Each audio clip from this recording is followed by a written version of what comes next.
ఆంధ్రప్రదేశ్ ఆంధ్రప్రదేశ్ ప్రజలు ఆర్యులు అని చరిత్రకారులు నమ్ముతున్నారు. వారు వింధ్య పర్వతములను దాటి దక్షిణ దిశగా వలస వచ్చారు. అక్కడ వారు స్థానిక ఇతర జాతులతో కలిసిపోయారు. అశోక చక్రవర్తి యొక్క రాజ్యంలో ఆంధ్రప్రదేశ్ ఒక ప్రధాన భాగం. ఆ సమయంలో ఆంధ్రప్రదేశ్ ఒక ముఖ్యమైన బౌద్ధ కేంద్రంగా ఉండేది. రాష్ట్రంలో పలు ప్రాంతాలలో ఇప్పటికీ బౌద్ధ సంస్కృతి ప్రభావం జాడలు కనిపిస్తూనే ఉన్నాయి. బహుశా ఆంధ్రప్రదేశ్లో పాలించిన మొట్టమొదటి రాజవంశం శాతవాహనం వంశం. క్రీస్తుపూర్వం 2వ శతాబ్దంలో పాలించిన వీరిని ఆంధ్రులు అని పిలుస్తారు. కృష్ణానది ఒడ్డున గల అమరావతి ప్రాంతం వీరి రాజధానిగా ఉండేది. ఆంధ్రులు జాతీయ మరియు అంతర్జాతీయ వాణిజ్యం చేసేవారు. వీరు గొప్ప బౌద్ధ మతం అనుచరులు. శాతవాహనుల పాలన ముగిసిన తరువాత ఈ ప్రాంతాన్ని వరుసగా పల్లవులు, చాళుక్యులు, చోళులు మరియు కాకతీయ వంశం వారు పాలించారు. 1323లో కాకతీయ వంశం పాలన మొదలైంది. ఆ తరువాత తుగ్లక్ సుల్తాను లోబర్చుకుని ఢిల్లీ పాలకుల క్రిందకి వెళ్ళింది. కాకతీయ వంశం ముగిసిన తరువాత వేరువేరు ప్రాంతాలలో కొన్ని స్థానిక సామ్రాజ్యాలు అధికారంలోనికి వచ్చాయి. వాటిలో అత్యంత శక్తివంతమైన సామ్రాజ్యం విజయనగర సామ్రాజ్యం. కృష్ణదేవరాయలు విజయనగర సామ్రాజ్యమునకు చెందినవాడు. విజయనగర సామ్రాజ్య పతనం తరువాత చివరకు ముస్లిం మత ఆక్రమణదారులు ఆక్రమించుకున్నారు. 16వ శతాబ్దం మధ్యలో కుతుబ్ షాహీ పాలన వెలుగులోనికి వచ్చింది. ఆ తరువాత ఔరంగజేబు కుమారుని వలన మొఘలాయి పాలన క్రిందకు వెళ్ళింది. 1707లో హైదరాబాద్ నిజాములు స్వతంత్రమును ప్రకటించుకున్నారు. నిజాములు బ్రిటిష్ పాలకులకు గొప్ప భాగస్వాములుగా ఉండి మైసూరు టిప్పు సుల్తాన్ను ఓడించడానికి సహాయపడ్డారు. భారత స్వాతంత్ర్యం తరువాత భాష ఆధారంగా ఏర్పడిన మొట్టమొదటి రాష్ట్రం ఆంధ్రప్రదేశ్. తెలుగు మాట్లాడే ప్రజలు గల 21 జిల్లాలు ఇవ్వబడినవి. వీటిలో 9 నిజాం యొక్క డొమినియన్స్లోనివి కాగా మిగిలినవి మద్రాసు ప్రెసిడెన్సీలోనివి. అయితే 1953లో శ్రీ పొట్టి శ్రీరాములు ఆమరణ నిరాహార దీక్ష ఆందోళన ఫలితంగా మద్రాసు రాష్ట్రం క్రింద ఉన్న 11 జిల్లాలను కలిపి ఒక కొత్త ఆంధ్రప్రదేశ్ రాష్ట్రమును ఏర్పాటు చేయవలసి వచ్చింది. అప్పుడు దాని రాజధాని కర్నూలు.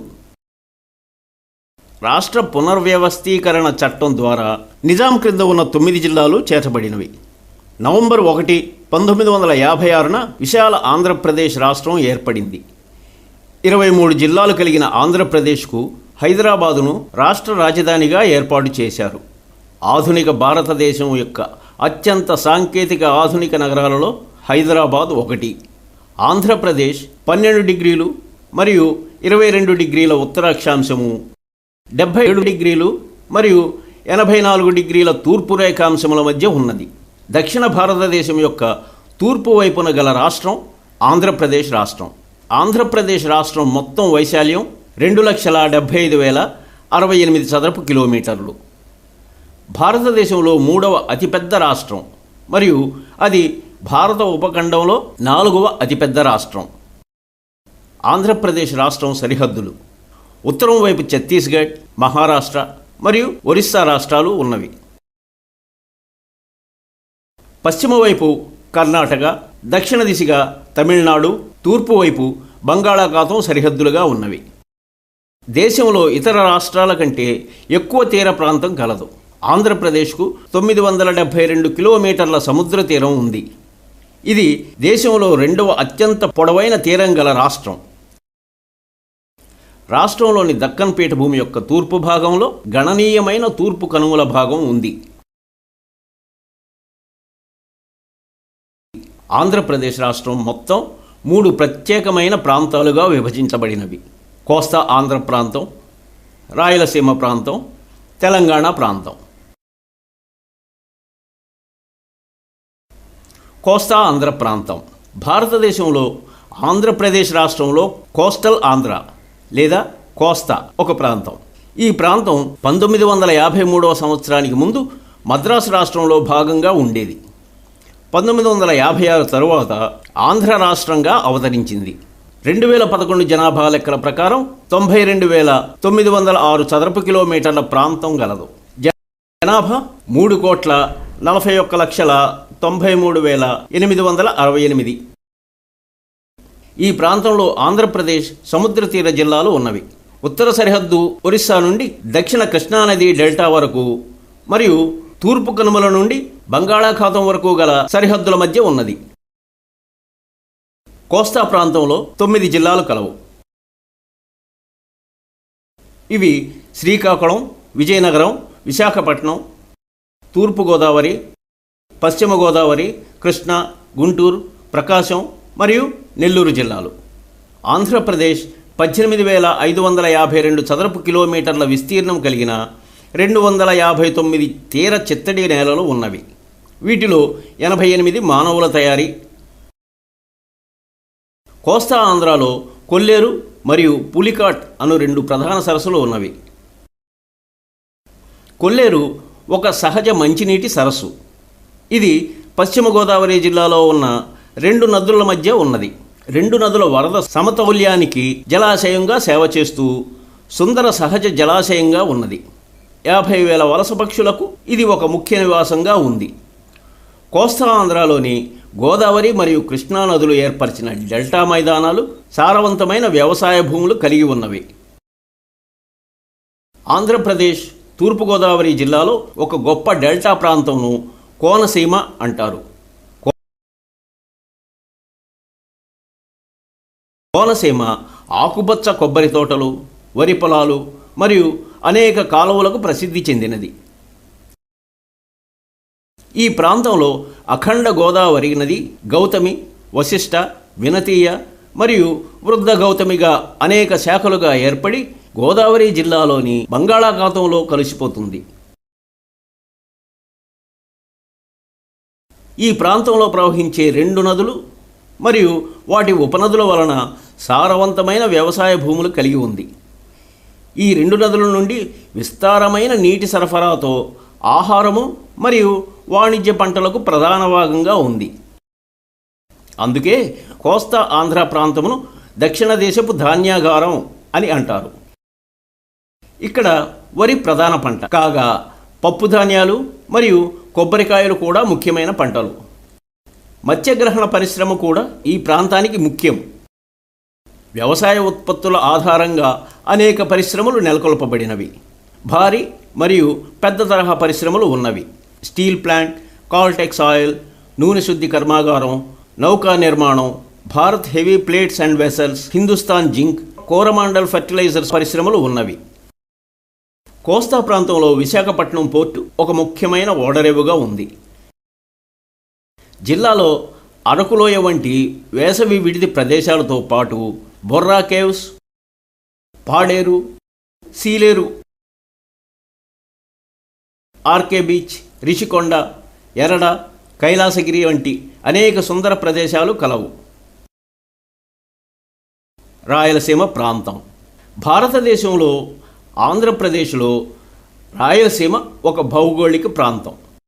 రాయలసీమ ప్రాంతంలో 4 జిల్లాలు ఉన్నవి: అనంతపురం, చిత్తూరు, కడప, కర్నూలు. ఇది 67,400 చదరపు కిలోమీటర్ల వైశాల్యం కలిగి ఉంది. బ్రిటిష్ కాలంలో హైదరాబాద్ నిజాములు ఈ ప్రాంతమును బ్రిటిష్ వారికి సమర్పించుకోవడం వలన ఈ జిల్లాలను సీడెడ్ జిల్లాలు అని పిలుస్తారు. బ్రిటిష్ పాలన జాడలు తొలగించేందుకు దీనిని రాయలసీమ లేక సీమగా పేరు మార్చారు. నేటి రాయలసీమ జిల్లాలు ఒకనాటి విజయనగర సామ్రాజ్యం యొక్క నిర్వాహ కేంద్రంగా ఉండేవి. రాయలసీమను కోస్టల్ ఆంధ్ర ప్రాంతంతో పోలిస్తే ఇది అభివృద్ధి చెందని ప్రాంతంగా ఉంది. అలాగే దక్షిణ దేశం యొక్క దీర్ఘ కరువులు ఏర్పడటం, తెలంగాణలో పెరుగుతున్న ఉద్యమాలు రాయలసీమ యొక్క వెనుకబాటుతనానికి కారణమైనవి. ఈ ప్రాంతం అభివృద్ధికి గాను రైతులకు సాయం చేయడానికి కృష్ణా మరియు గోదావరి నదులు నియంత్రించి కొత్త నీటి ప్రాజెక్టులు రూపకల్పన కోసం ఎక్కువ అధికారిక శ్రద్ధ తీసుకొనవలసి ఉంది. జలయజ్ఞంలో భాగంగా కడప జిల్లా వ్యవసాయాభివృద్ధి కోసం గండికోట ప్రాజెక్టు నిర్మించబడినది.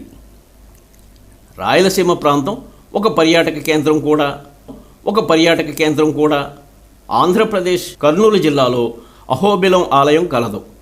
రాయలసీమ ప్రాంతం అనేక మంది హిందువులకు, యాత్రికులకు ముఖ్యమైన స్థలంగా ఉంది.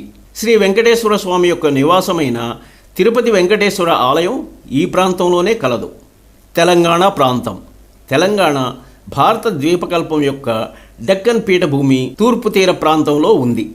2 ప్రధాన నదులు గోదావరి మరియు కృష్ణ తెలంగాణ ప్రాంతం గుండా ప్రవహిస్తూ ఉన్నవి.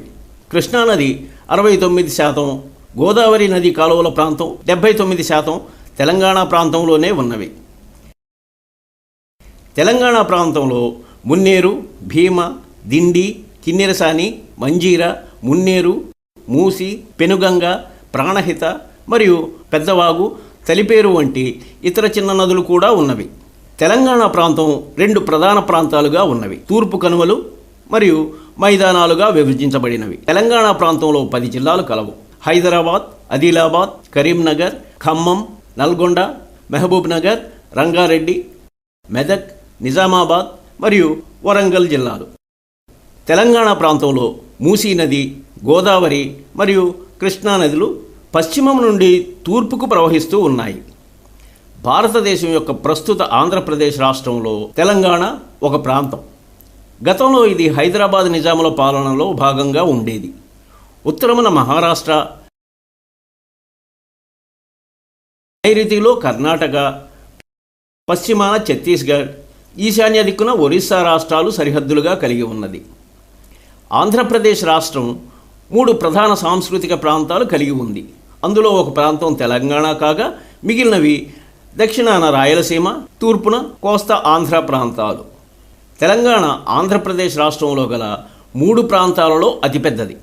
తెలంగాణ ప్రాంతం మొత్తం 41.47%. తెలంగాణ ప్రాంతం 1,14,840 చదరపు కిలోమీటర్ల విస్తీర్ణం కలిగి ఉంది. దీని జనాభా 2011 జనాభా లెక్కల ప్రకారం 3,52,86,757. ఇది ఆంధ్రప్రదేశ్ రాష్ట్ర జనాభాలో 41. తెలంగాణ ప్రజలకు అనేక ఆందోళనలు కలవు. ఈ ప్రాంతం కోస్తా ఆంధ్ర కంటే తక్కువ అభివృద్ధి చెందిన ఆర్థిక వ్యవస్థ కలిగి ఉంది. ఈ ప్రాంతం చాలా పొడి మరియు బంజరు భూములతో కప్పబడి ఉంది. అందువలన అందుబాటులోని చెరువు నీరు సహాయంతో పీఠభూమి పంటలు పండిస్తుంటారు. తెలంగాణ ప్రాంతంలో సమృద్ధిగా సహజ వనరులు కలిగి ఉంది. ఆంధ్రప్రదేశ్ రాష్ట్రంలో అటవీ ప్రాంతం యొక్క 45% తెలంగాణ ప్రాంతంలో గల 5 జిల్లాల అంతటా కలదు. దేశంలోని బొగ్గు నిక్షేపాలు 20% తెలంగాణ ప్రాంతంలోనే ఉన్నవి. సింగరేణి కాలరీస్ కంపెనీ వారిచే త్రవ్వబడే బొగ్గును పారిశ్రామిక అవసరాలకు మరియు థర్మల్ కేంద్రాల కోసం వినియోగిస్తారు. ఉత్పత్తి అయ్యే శక్తి మొత్తం దక్షిణ భారతదేశంకు సరఫరా చేస్తారు. ఈ ప్రాంతంలో సున్నప్రాతి నిక్షేపాలు ఉన్నవి. ఇవి సిమెంట్ ఉత్పత్తికి తోడ్పడతాయి. తెలంగాణ ప్రాంతంలో బాక్సైట్ మరియు అబ్రకం వంటి ఇతర వనరులు కూడా కలిగి ఉంది.